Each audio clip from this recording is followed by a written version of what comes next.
नमस्कार विद्यार्थी मित्रांनो, मी पी व्ही सर आणि या स्टेट बोर्ड मोफत सिरीजमध्ये तुमचं सर्वांचं स्वागत आहे. मित्रांनो, हा सेशन दुसऱ्या क्रमांकाचा आहे. पहिलं सेशन जर पाहिलं नसेल तर यूट्यूबवरती तो सेशन टाकलेला आहे. प्रत्येक सेशनची आपल्याला जर अपडेट हवी असेल तर आपला जो काही हा यूट्यूब चॅनल आहे, या यूट्यूब चॅनलला सबस्क्राईब करा, लाईक करा, कमेंट्स करा, तुमच्या मित्रांना सांगा.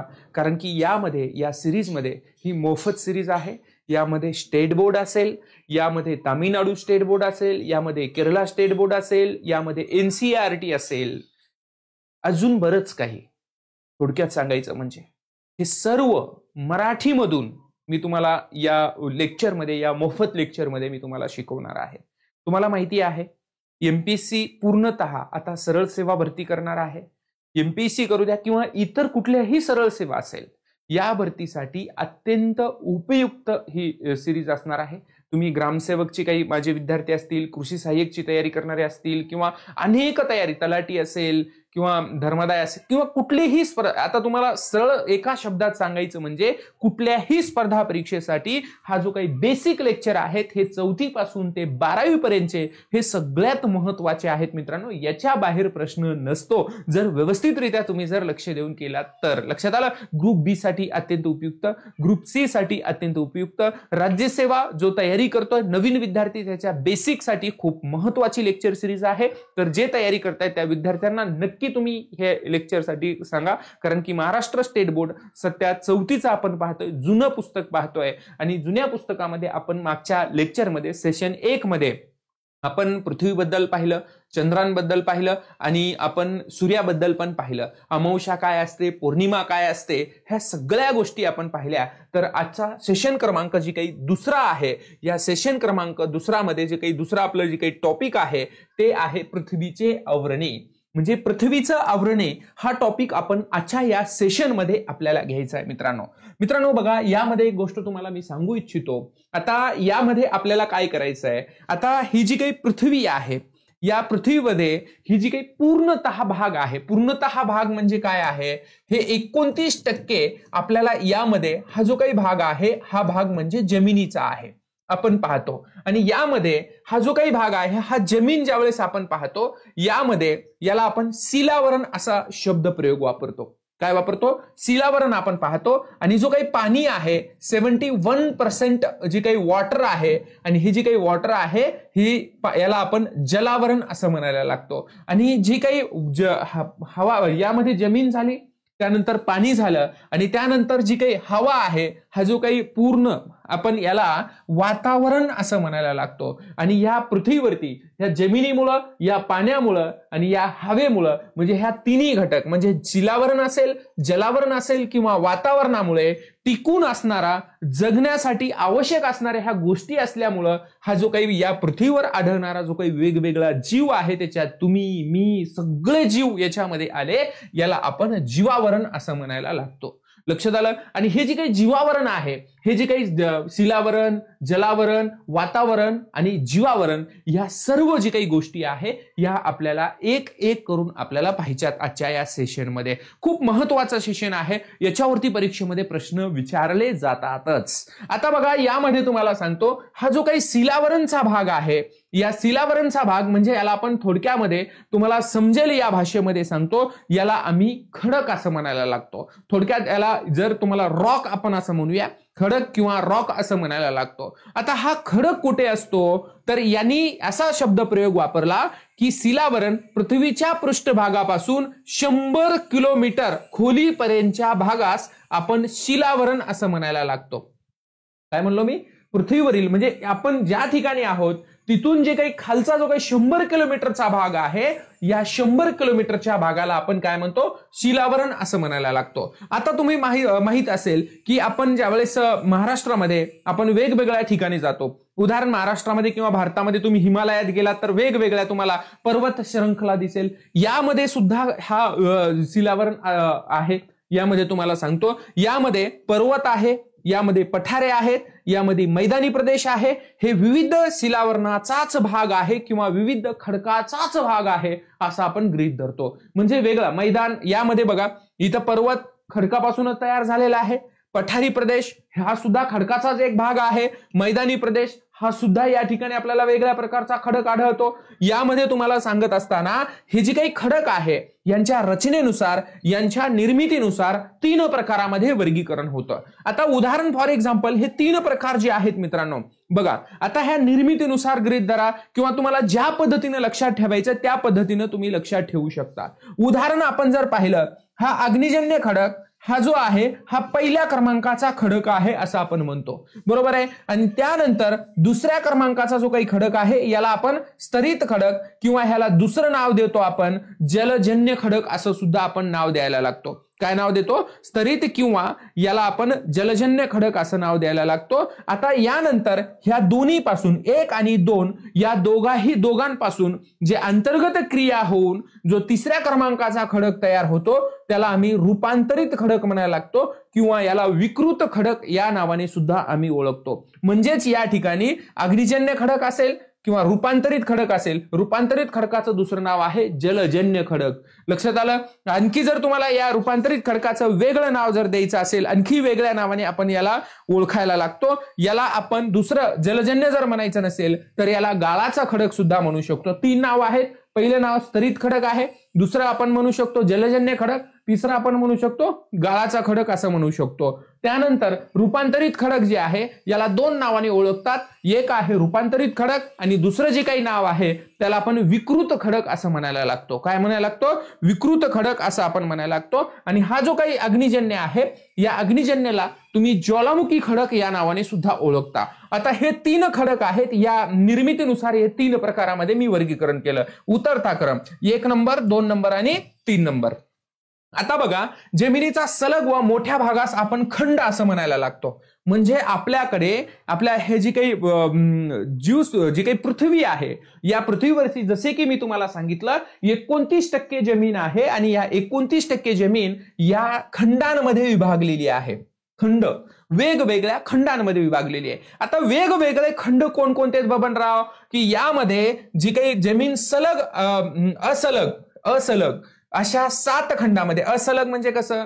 कुठे असं म्हणजे बेट आहे, बेट अवस्थेमध्ये. बेट कसा असतो मित्रांनो? बेट कशाला म्हणतो आपण? चारही बाजूने पाणी असतं आणि मध्ये जमीन असतं, त्याला आपण काय म्हणतो? बेट असतो. आता हे तुकडे तुकडे आहेत. हे जे काही आहे, आशिया हा वेगळा तुकडा, हा भाग वेगळा, हा आफ्रिका खंड हा वेगळा, हा युरोप असेल, उत्तर अमेरिका असेल, हा दक्षिण अमेरिका असेल, हा ऑस्ट्रेलिया असेल, हा अंटार्क्टिका असेल. अशा वेगवेगळ्या 7 खंडामध्ये आपली जी काही पृथ्वी आहे, जी काही 29% लँड आहे ती विस्तारलेली आहे. आता याच्यामध्ये अजून एक महत्वाचा मुद्दा तुम्हाला सांगू इच्छितो. लक्ष काळजीपूर्वक इकडे ऐका मित्रांनो. यामध्ये इथं प्रश्न असा पडतो, जसे की इथं लेवल बघा, इथं लेवल बघा. मी कसे प्रश्न पडतात त्याच्याबद्दल तुम्हाला सांगतो. हा जो आशिया नावाचा खंड आहे हा सर्वात मोठा आहे मित्रांनो.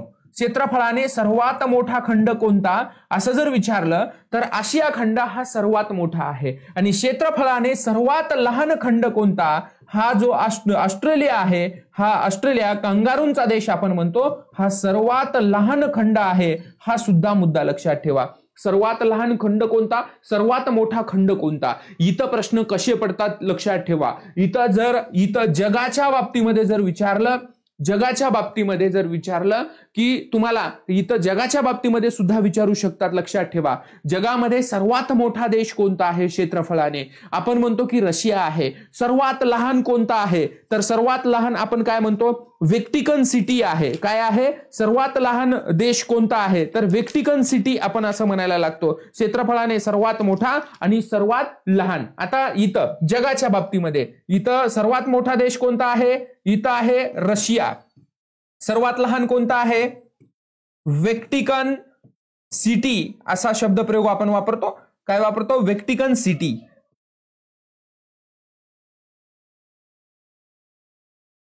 ओके, काय आहे? Vatican city. आता इथं आपण भारतात आलो. आता हा भारत देश आहे. भारतामध्ये सर्वात मोठं राज्य कोणतं आहे? हा राजस्थान आहे.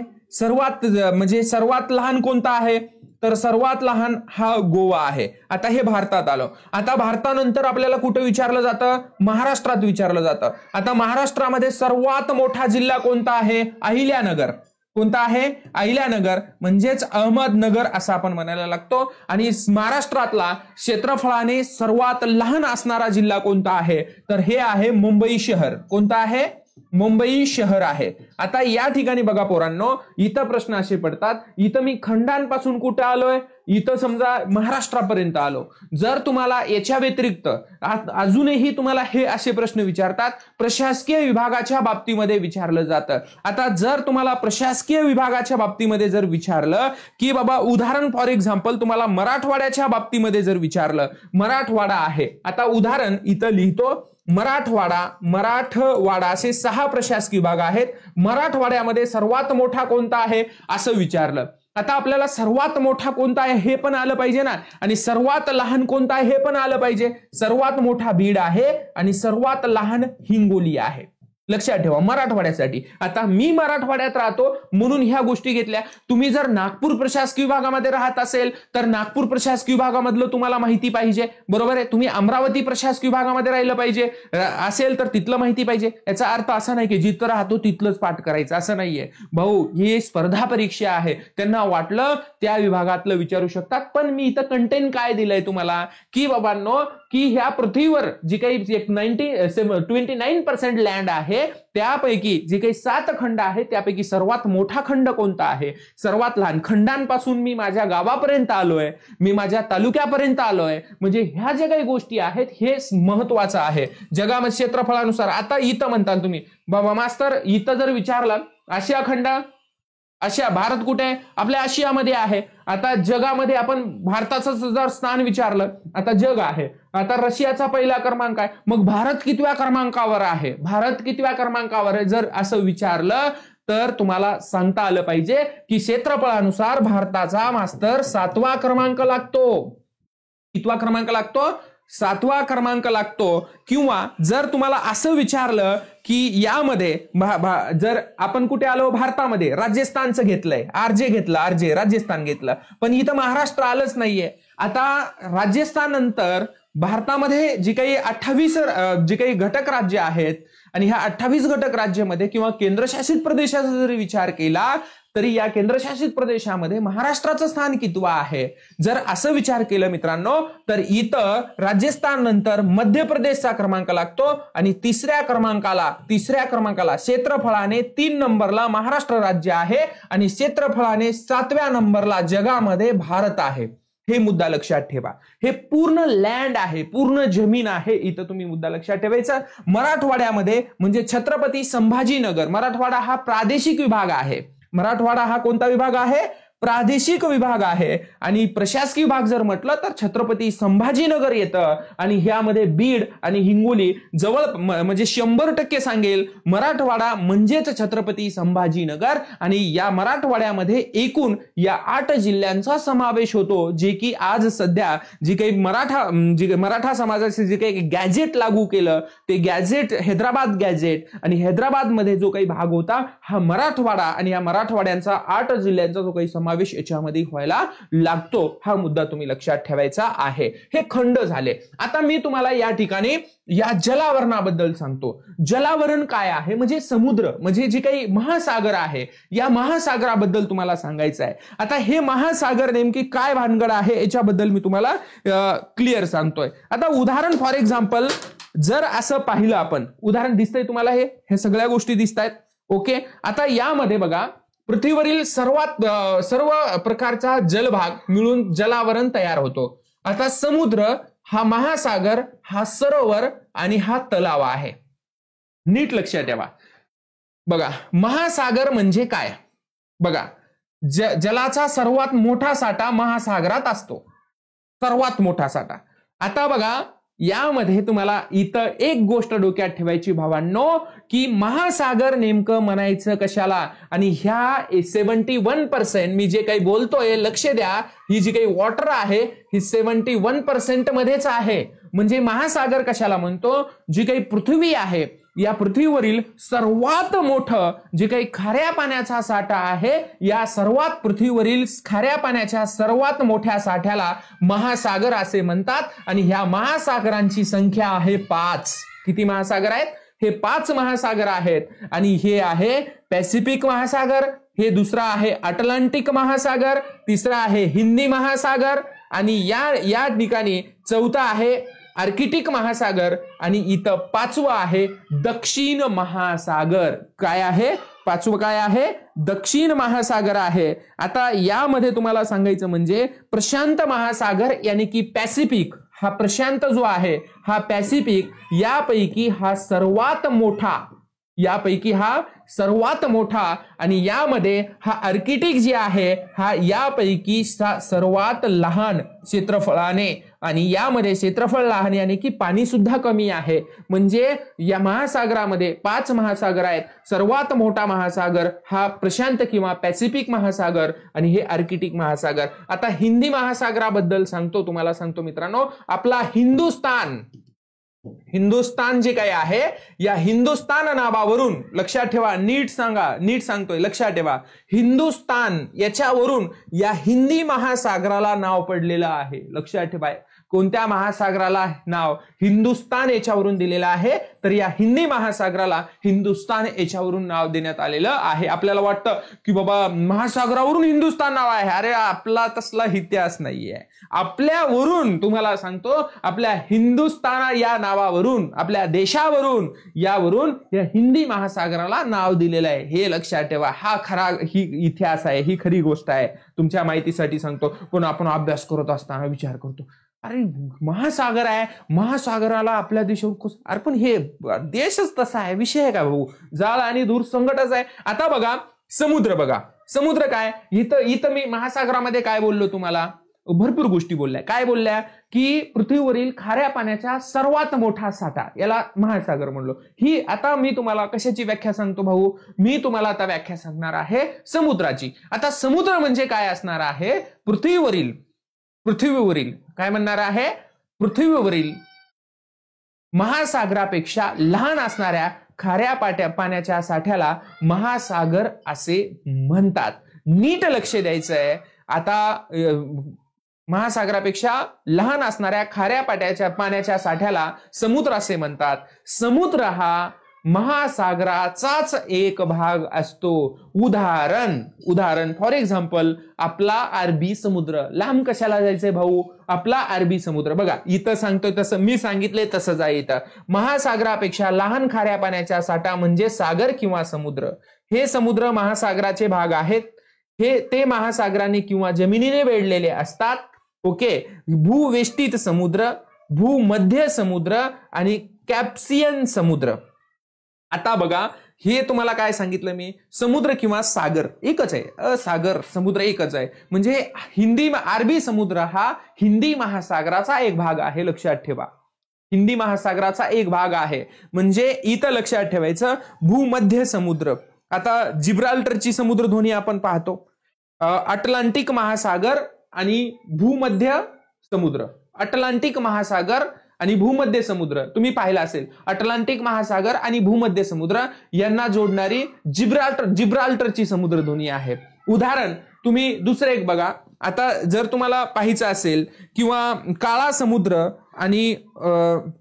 समुद्र असेल किंवा आपण अरबी समुद्राचं बघूया. अरबी समुद्र आणि बंगालचा उपसागर.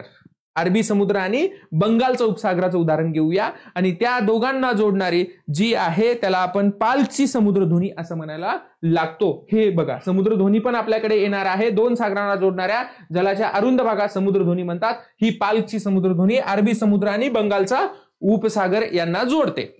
ओके. आता हे बघू आपण. अगोदर हे क्लिअर करूया. भूवेष्टित समुद्र, भूमध्य समुद्र, अरबी समुद्र वगैरे येऊ शकतात. उपसागर खाऱ्या पाण्याच्या ज्या जलाशयाच्या तिन्ही भाग जमिनीने वेढलेले असतो त्यास उपसागर असे म्हणतात. सुंदर उदाहरण देतो पोरांनो, नीट लक्ष द्या. आता बघा हा आपला उदाहरण फॉर एक्झाम्पल हा काय आहे भावांनो? हा आपला भारत देश, दक्षिण भारत आहे. समजून घेऊया. या ठिकाणी काय आहे? हा अरबी समुद्राचा भाग आहे. बरोबर आहे.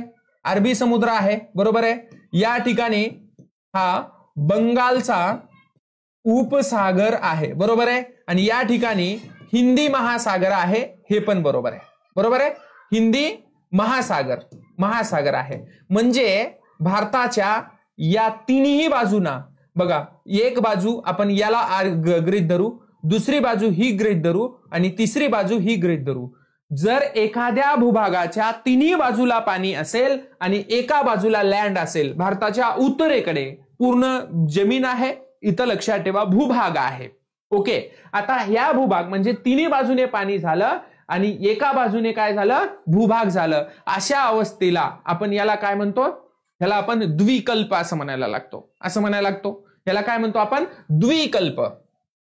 द्विकल्प.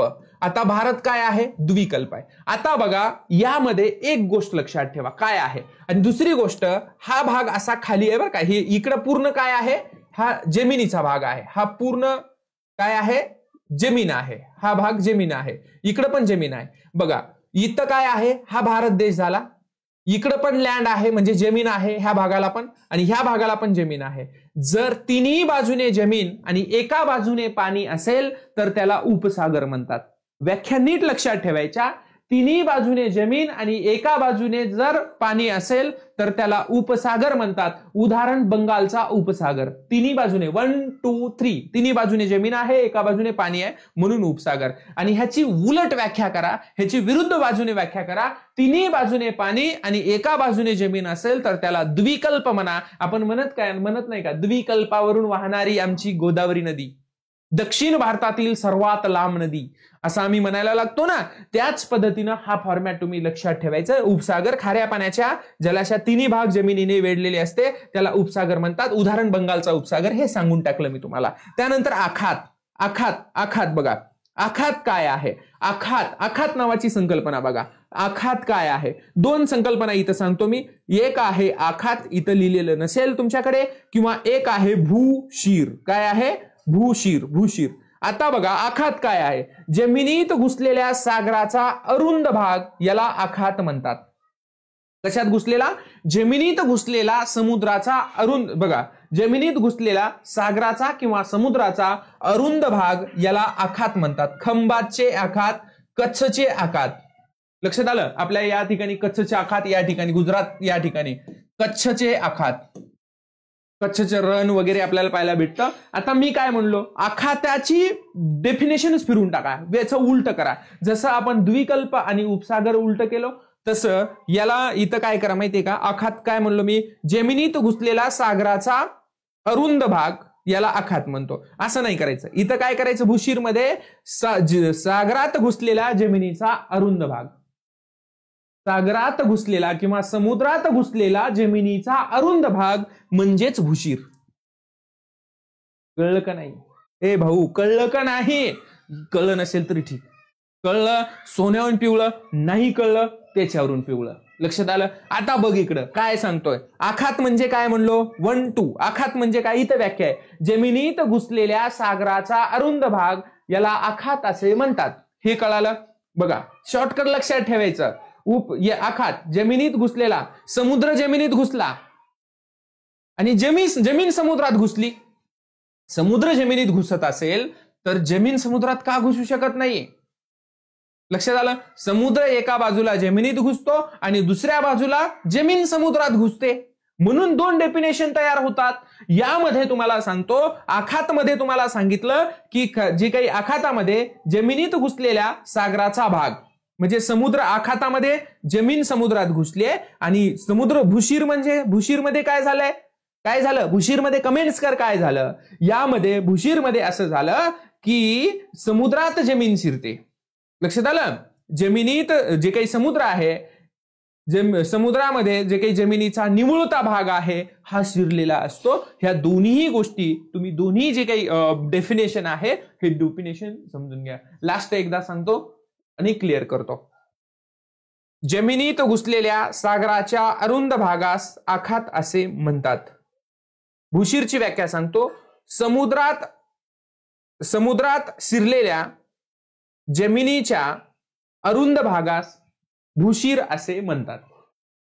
याची उलटी व्याख्या ही होते आणि याची उपसागरची उलटी, इथं उपसागर जर घेतलं इथं द्विकल्प आणि हे बंगालचा उपसागर. ओके, समुद्रधुनी. ध्वनी काही मुलं म्हणतात ध्वनी म्हणजे आवाज आहे काही, असं काही नाहीये. समुद्रधुनी दोन सागरांना जोडणाऱ्या सागरी जलाच्या अरुंद पट्ट्याला, दोन सागरांना जोडणाऱ्या सागरी जलाच्या अरुंद पट्ट्याला आपण समुद्रधुनी असं म्हणायला लागतो. यामध्ये उदाहरण पाल्कची समुद्रधुनी हे बंगालचा उपसागर आणि अरबी समुद्र यांना जोडते. लक्षात आलं. आणि दुसरी आपण जिब्राल्टरची जी काही समुद्रधुनी आहे अटलांटिक महासागर आणि भूमध्य समुद्र यांना जोडते. अटलांटिक महासागर आणि भूमध्य समुद्राला जोडते. जिब्राल्टरची समुद्रधुनी बंगालचा उपसागर आणि अरबी समुद्र यांना जोडते. ती म्हणजे काय आहे, त्याला आपण पाल्कची समुद्रधुनी असं म्हणायला लागतो. ओके, आता वॉटर जे आहे, जे पाण्याची विभाजन आहे, पृथ्वीवरील पाण्याचं विभाजन आपण बघूया. जी काही वॉटर विभाजन आहे किंवा पृथ्वीवरील पाण्याचं जे काही विभाजन केलेलं आहे त्याच्याबद्दल बघूया. यामध्ये कसं विभाजन केलं, हे जे पृथ्वीवरचं पाणी आपण 29% फक्त तुम्ही सांगितलेलं आहे मास्तर, पण याच्यामध्ये नेमकं काय भानगड आहे हेही आपल्याला माहित असणं आवश्यक आहे.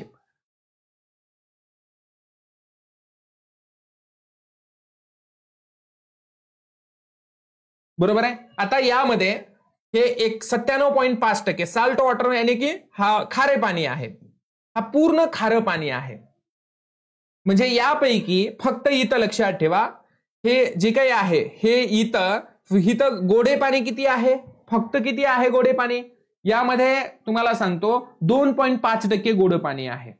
आणि त्या गोड्या पाण्यापैकी जे काही समुद्र आपण हे आईस यानी की जे काही काय म्हणू आपण आईस यानी की बर्फावस्थेमध्ये 69.5% आहे आणि ग्राउंड वॉटर हे 30.1% आहे. तुम्हाला सांगायचं म्हणजे, आणि आपल्याकडे किती ग्राउंड वॉटर जमिनीमध्ये म्हणजे 30.1% जमिनीमध्ये आहे. इथं ह्या फ्रेश वॉटर पैकी इथं लक्षात ठेवा, हे फक्त हे दोन मुद्दे लक्षात ठेवा.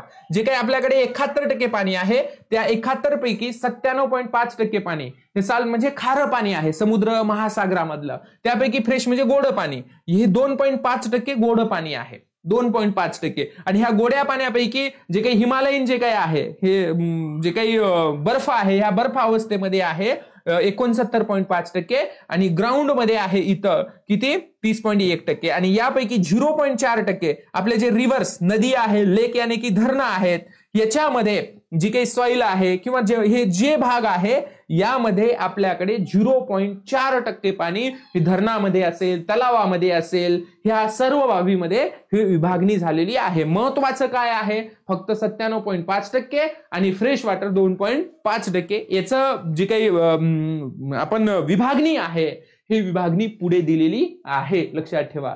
ओके, डिस्ट्रीब्युशन विभागणी ही पुढे दिलेली आहे. आता बघा आपण तिसरा पॉइंट बघूया, वातावरण. वातावरण कसं, हे बघा वातावरण, हे बघा जीव वगैरे, हे इथं बघा हे सगळे जीवावर, इथं माणूस दिलेलं नाही. इथं सांगतो तुम्हाला, याच्यामुळे तर यावर्षी पाऊस पडला. बघा पृथ्वीभोवतालच्या हवेच्या आवरणाला वातावरण असे म्हणतात. हवेच्या आवरणाला वातावरण असे म्हणतात.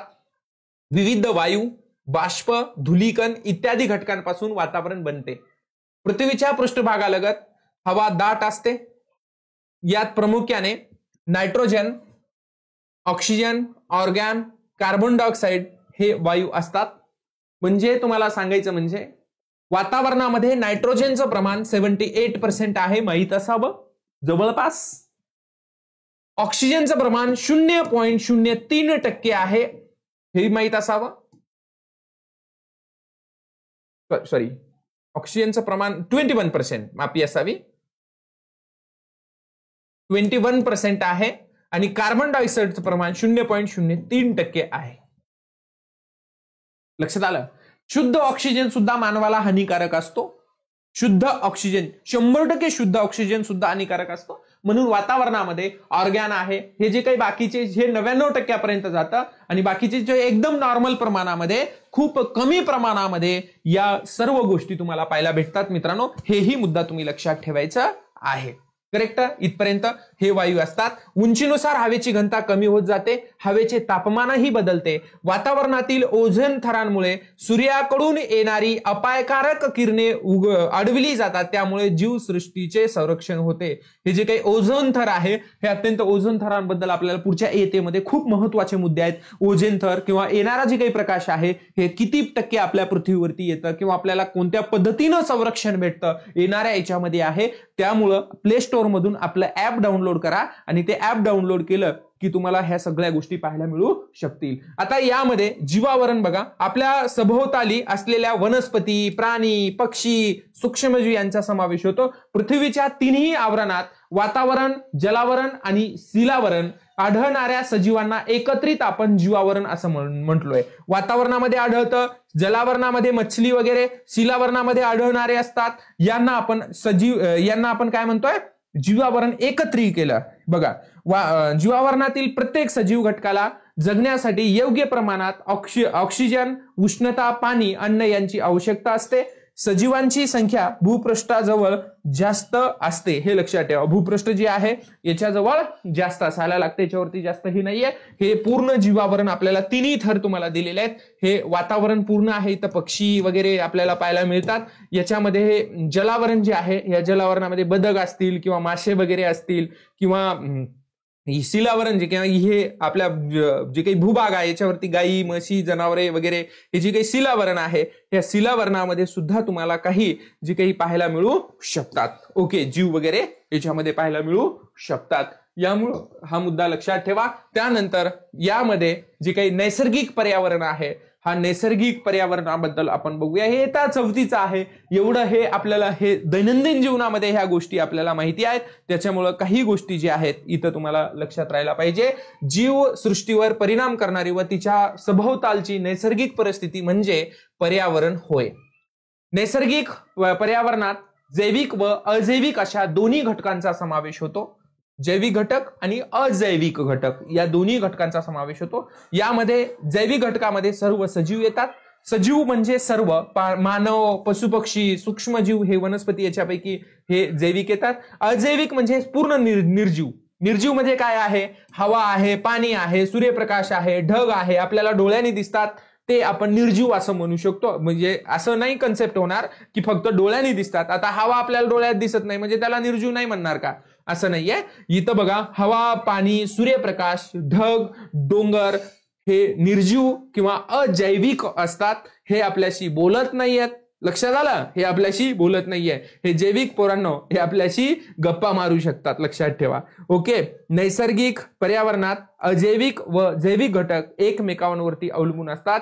त्यातूनच निसर्गाची एकसंगता टिकून राहते.